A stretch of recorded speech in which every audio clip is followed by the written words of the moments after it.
Shalom keluarga kerajaan, Weekly Wisdom hari ini kita akan membahas tentang beberapa persoalan yang muncul dalam teologi proper, teologi Allah.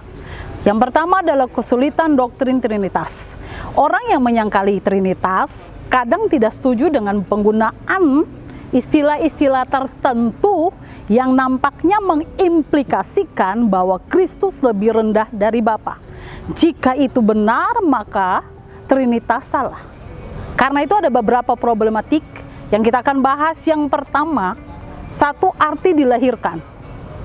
Kata dilahirkan ini digunakan dengan pengertian berkaitan dengan Kristus. Dalam Matius 1 ayat 20 menyatakan bahwa jelas Yesus dilahirkan dalam kemanusiaan, bukan dalam keilahian. Kristus adalah Allah sejak dari kekekalan. Di Bethlehem, Ia mengambil natur tambahan, yaitu natur manusia.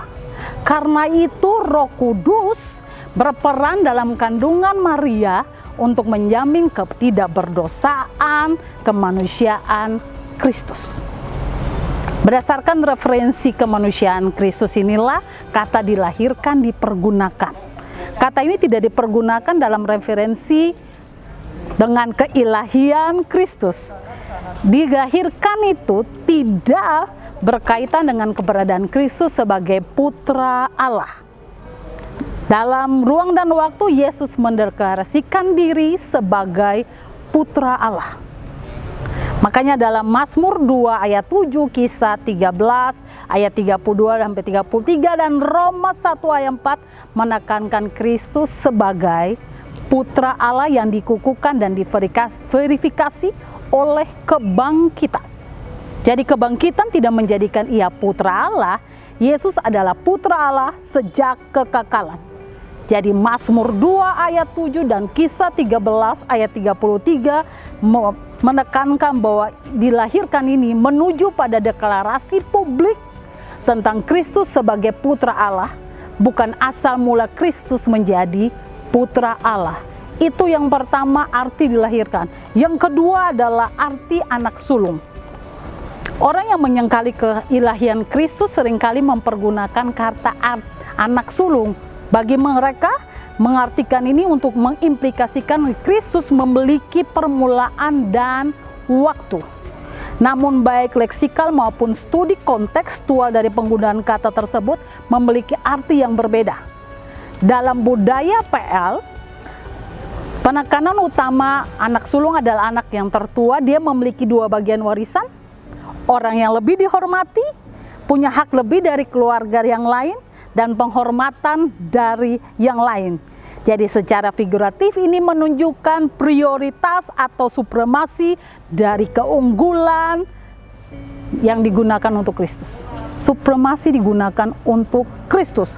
Kolose 1 ayat 8 menuliskan bahwa Kristus adalah yang sulung, itu sudah sangat jelas. Kenapa demikian? Kristus sebagai anak sulung, kepala gereja tertinggi dari segalanya. Dalam Ibrani 1 ayat 6, supremasi yang nampak karena malaikat-malaikat menyembah Dia.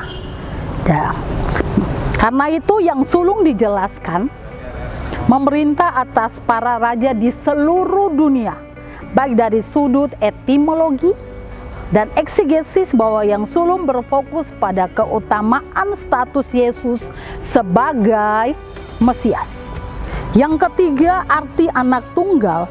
Arti anak tunggal. Anak tunggal dalam Yunani adalah monogenes, tidak berarti titik awal dalam waktu. Tetapi Yesus adalah anak tunggal Allah yang unik. Hanya satu-satunya dan tidak ada lain yang serupa dengan Dia. Anak tunggal dijelaskan menandai keunikan Dia di atas keberadaan, menunjukkan keunikan Yesus di atas semua keberadaan di surga dan di dunia. Karena itu Kejadian 22 ayat 2 ayat 12-16 mencerminkan konsep berharga sebagaimana Ishak dipandang oleh Abraham sangat berharga. Rasul Yohanes menjabarkan kemuliaan Kristus, kemuliaan keunikan putra Allah di mana memancarkan kemuliaan Allah. Yohanes 1 ayat 14 menjelaskan Bapa di mana tidak ada yang lain kecuali Putra yang dapat menjelaskan tentang Bapa. Yang ketiga, kita akan menjawab tentang sanggahan tentang ketetapan Allah. Sanggahan-sanggahan tentang ketetapan Allah. Ini penting, tolong disimak Bapak Ibu. Pertama, sanggahan tentang ketetapan tidak memberikan kehendak bebas kepada manusia. Ketetapan itu tidak memberikan kehendak bebas kepada manusia. Ketetapan tidak menghilangkan tanggung jawab manusia atas perbuatannya. Manusia dituntut bertanggung jawab atas pilihannya untuk berdosa. Manusia dituntut untuk bertanggung jawab atas pilihannya untuk berdosa. Konsep dari kedaulatan Allah atas tanggung jawab manusia merupakan anatomi yang hanya ada dalam pikiran manusia saja. Tidak ada inkonsistensi pada Allah. Para penulis Alkitab melihat tidak adanya ketidakkonsistenan. Harus diperhatikan bahwa Allah tidak melaksanakan semua aspek dari ketetapan melalui kehendaknya secara langsung, tetapi juga memakai penyebab kedua. Jadi manusia berbuat dosa berdasarkan natur keberdosaannya. Semua tindakan manusia selaras dengan naturnya. Semua perbuatan itu berada pada wilayah ketetapan Allah dan manusia bertanggung jawab atas semua tindakannya. Tidak ada perbedaan antara orang tidak percaya dan orang percaya. Bedanya adalah orang tidak percaya didorong oleh natur berdosanya untuk membuat keputusan berdasarkan natur berdosanya. Ia tidak mampu untuk memilih yang benar. Sedangkan orang percaya memiliki keleluasan yang lebih besar untuk membuat keputusan. Karena ia dimampukan untuk membuat pilihan yang benar. Itu perbedaan orang tidak percaya dan orang percaya. Sanggahan kedua, ketetapan untuk membuat tidak perlu memberitakan Injil. Sanggahan ini berhubungan erat dengan antinomi dan pikiran manusia. Paulus mengajarkan bahwa Allah menetapkan orang untuk diselamatkan.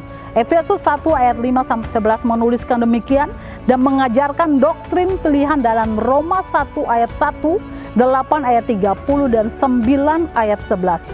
Tetapi dengan keseimbangan Paulus juga mengajarkan keharusan untuk memberitakan Injil supaya orang dapat diselamatkan. Paulus memberikan itu untuk kita memberitakan Injil. Orang terhilang bukan karena tidak adanya ketetapan untuk mereka agar diselamatkan, tetapi mereka menolak untuk percaya kepada Injil. Orang terhilang karena mereka menolak percaya kepada Injil. Karena itu kesimpulan terakhir kita tentang ketetapan Allah yang memiliki implikasi praktis, kita punya 6. Pertama, kita harus tetap takjub akan kebesaran Allah yang bijak, berkuasa dan penuh kasih. Kedua, kita tetap mempercayakan seluruh kehidupan kita kepada Allah yang Maha Kuasa. Ketiga, kita harus bersukacita dalam kebesaran keselamatan kita. Kita adalah pilihan Allah dalam kekekalan. Keempat, kita harus memiliki damai sejahtera di tengah dunia yang kacau. Karena kita tahu bahwa Allah berdaulat mengontrol segala sesuatu. Kelima, Allah menuntut pertanggungjawaban orang-orang atas dosa mereka. Allah bukan pemerkasa dosa. Ingat itu, Allah bukan pemerkasa dosa. Manusia berdosa karena pilihannya sendiri. Dan ingat, keberadaan dosa tidak dapat menggagalkan rencana Allah. Dan yang terakhir, pengajaran tentang ketetapan Allah menentang kesombongan manusia. Manusia dalam kesombongan merindukan untuk menjalankan hidupnya sendiri. Kesadaran akan kedaulatan Allah membuat manusia harus merendahkan diri. Itu dia yang kita bahas hari ini. Kesulitan doktrin Trinitas dan jawaban terhadap sanggahan-sanggahan ketetapan Allah. Demikianlah Weekly Wisdom hari ini. Apa kita belajar hari ini buat kita mengerti untuk kita berpikir benar, kita bertindak benar, dan kita harus punya pengetahuan membuat kita melangkah ke jalan yang tepat. Demikianlah Weekly Wisdom hari ini.